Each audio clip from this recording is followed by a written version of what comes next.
eng katta xato men implant qo'ydirsam, u butun umrga menga yetadi deb o'ylashlik. Ammo haqiqat shundaki, implantda qancha yashashi juda ham ko'p faktorlarga bog'liq bo'ladi. Mening ismim Zokir, 25 yildan beri stajga ega bo'lgan vrach-stomatologman. Shu kungacha mingdan ortiq implantlar qo'ygan shifokor sifatida sizlarga muhim bir narsani aytib o'tmoqchiman.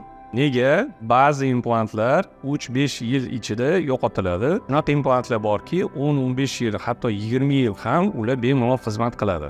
Implantning uzoq muddat xizmat qilishiga ta'sir qiladigan ikkita omil bor. Agar implant noto'g'ri burchak ostida qo'yilsa, noto'g'ri diametr va uzunlikda tanlansa va chaynav bosimi noto'g'ri taqsimlansa, bu kelajakda implantni sinishiga, implant atrofida milkni yallig'lanishiga va oxir oqibati implantni yo'qotishiga olib keladi.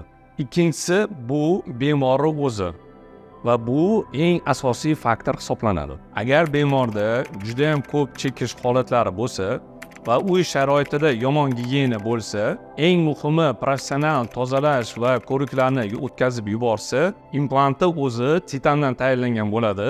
U sinmaydi, yorilmaydi va parchalanmaydi. Ammo implant atrofida yallig'lanish jarayoni kuzatilsa, bu implantni yo'qotilishiga olib keladi. O'zi implant butun umr xizmat qilishi mumkin, lekin faqat ikkita sharti bor. Birinchisi uni to'g'ri o'rnatish, ikkinchisi unga to'g'ri parvarish qilish. Agarda sizga ham professional, og'riqsiz implantatsiya xizmati kerak bo'lsa, konsultatsiyamga yoziling.